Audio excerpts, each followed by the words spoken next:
everyone. My name is Boudreaux. I'm the student director, and I want to welcome you to our Bethel students online. Tonight is part 2 of Love, Hate, and so we need you guys to do 3 things. We need you to like, comment, and share. Make sure you like our posts. Let your friends know what you're watching. Make sure you comment. We need to know if you have questions, and we need you to interact with our message. And then make sure you share. You want to share and let everyone know exactly what you're watching tonight. Let's get started with part 2 of Love, Hate. Tonight we are going to be talking about letting love be our filter for our words and our actions. So, have you ever felt thankful that one of your friends gave you a heads up, even if it was really awkward for them? Something like, hey, you have food in your teeth, or your fly's down, or you have ketchup on your forehead, or the person you're talking about is right behind you. We have all had these moments, and no one likes hearing that they have food on their shirt or they have toilet paper stuck to their shoe. But when someone cares enough about us to look out for us and save us from future embarrassment, we are definitely grateful. Now let's think about this from the other side of things. Have you ever felt like you should really say something to someone else, but you just weren't sure how to go about saying it? Think about it. Telling your friends that they have food on their face is one thing, but we know that there's much bigger stuff too.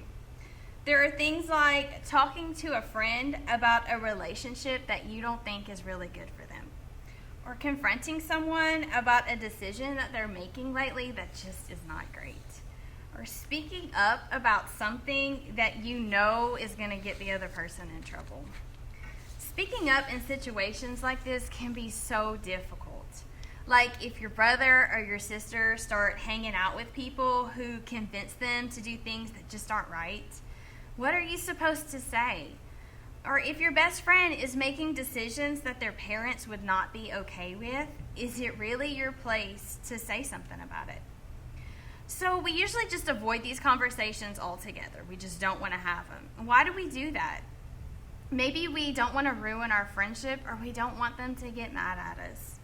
Maybe we're doing or we have done the same things in the past, and we don't feel like we have the right to say anything.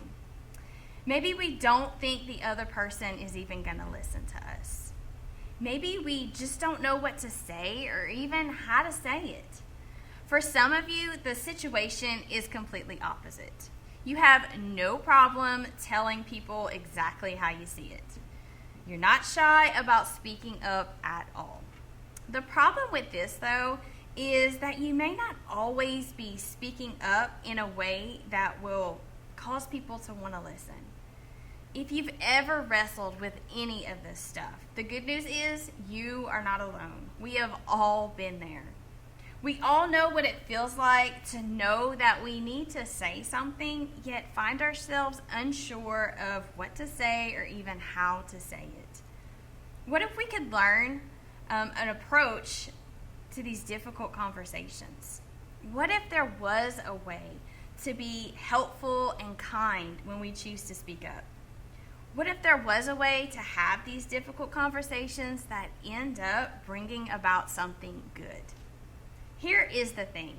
No one wants to be known as a hater. Nobody wants to be seen as the I'm so amazing friend who talks about everything everyone else is doing wrong. Instead, we want our reputation to really stand out for the right reasons, for how we love and how we treat other people. So, when it comes to being a friend who looks out for others, how do we make sure that we handle these situations in the right way? Last time we met, we talked about how we should be all about love.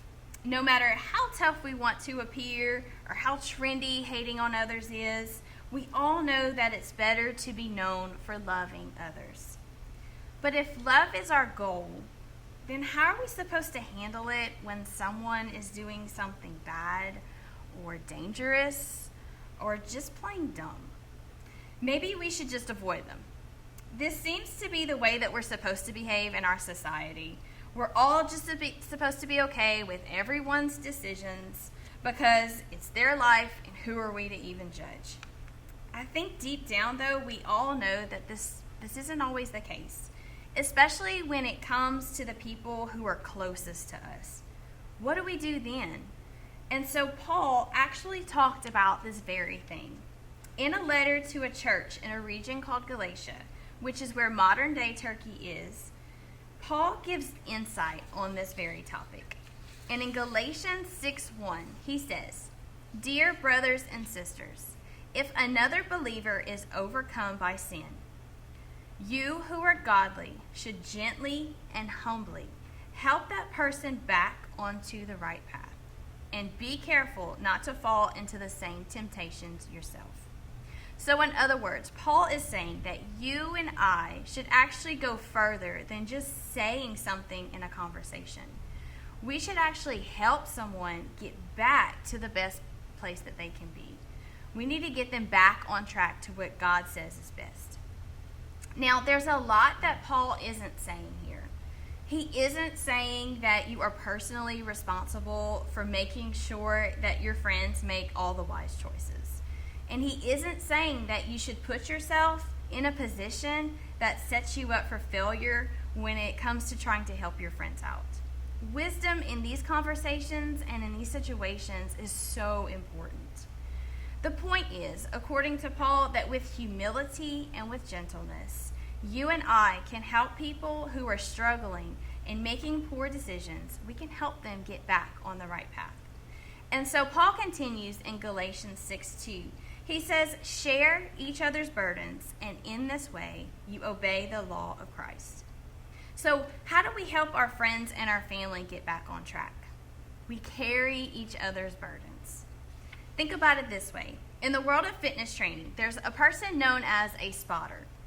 A spotter is there to help when the weight gets way too heavy and the person who's doing the lifting is no longer able to lift the weight on their own.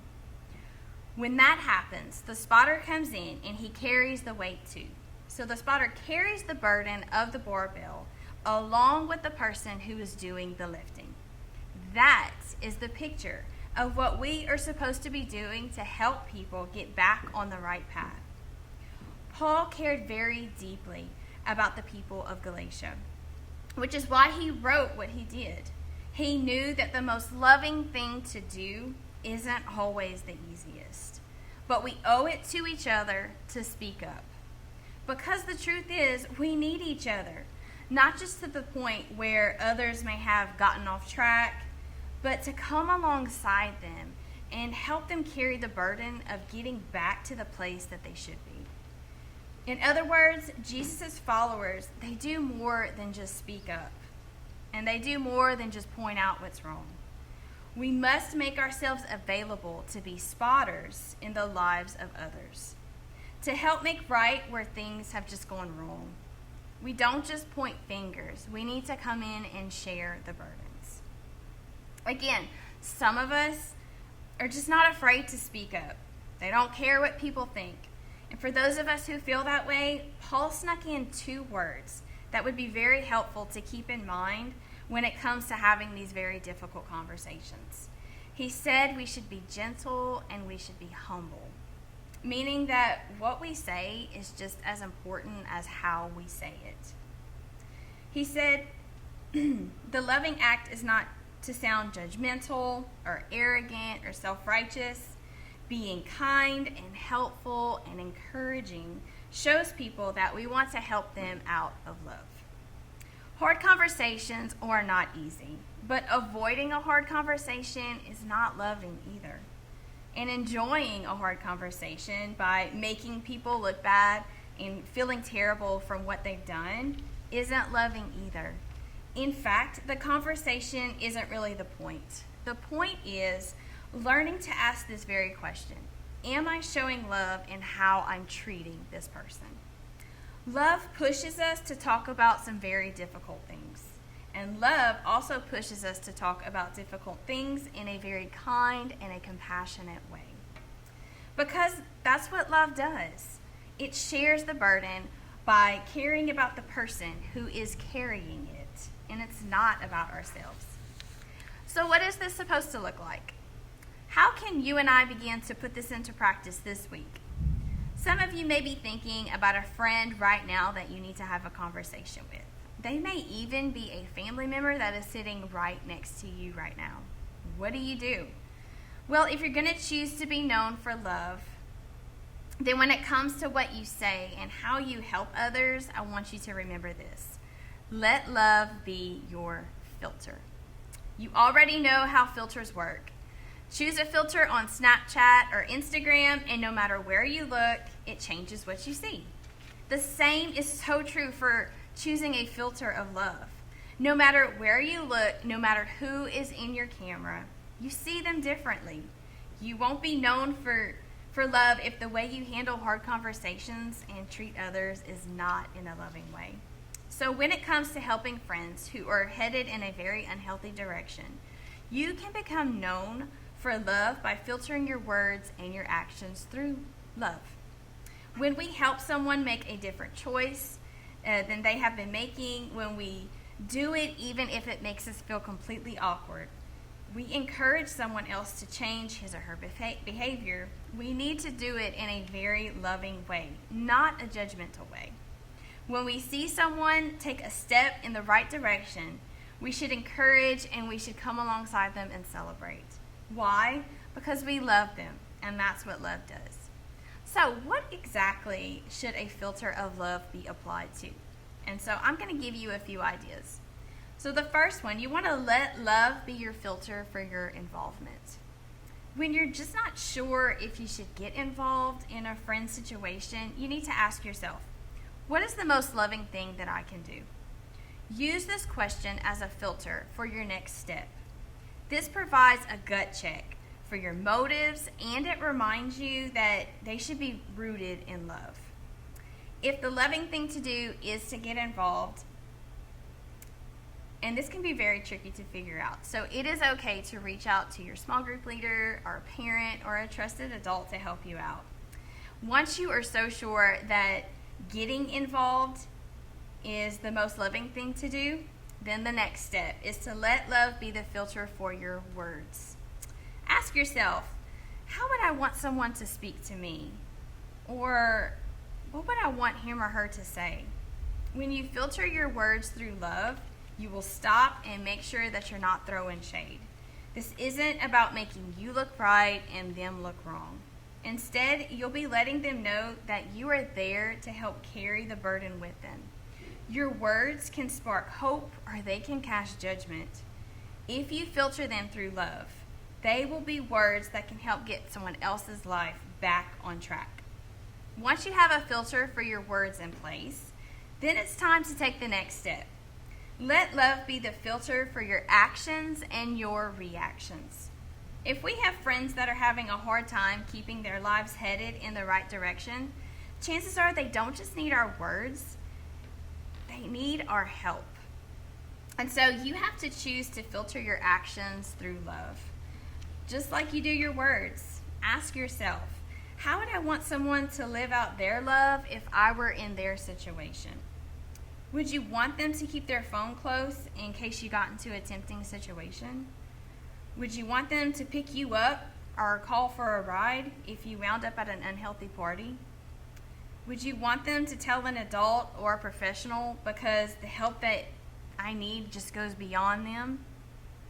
Would you want them to say hard things and follow up those words with accountability and continuous conversations to help you stay on track? No matter what the situation is, if you filter your actions through love, then you will wind up being known for the way that you love others. And you will live out Paul's call to help share the burden of other people. When we let love be our filter, we wind up sharing the burden of those we love.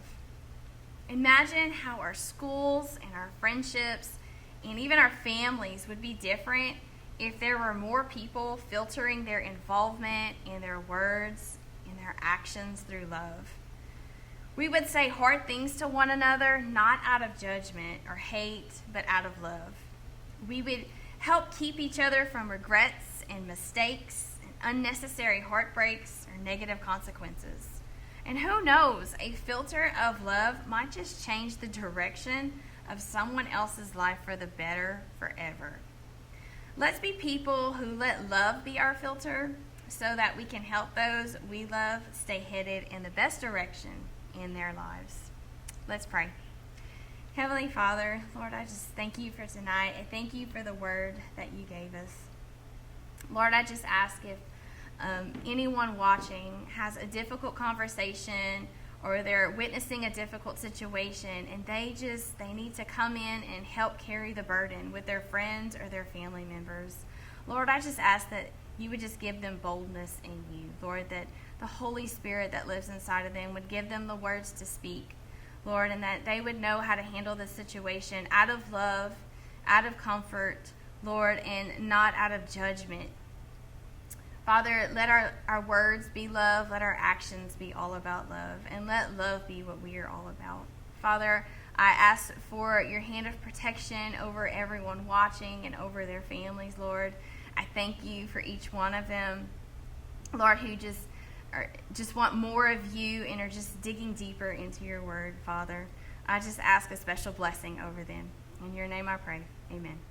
All right, thank you for joining us for our Love Hate Part 2. Since we did talk about love, how about you share the love? Remember, like, comment, and share. Make sure you like this. Let others know what you're watching. Make sure you comment. Let us know if you loved this message or if you hated it. And then share. Make sure you start a watch party after this and just share the love. We will go to our Zoom groups now. We're excited to dig deeper into the Word with you. Good night.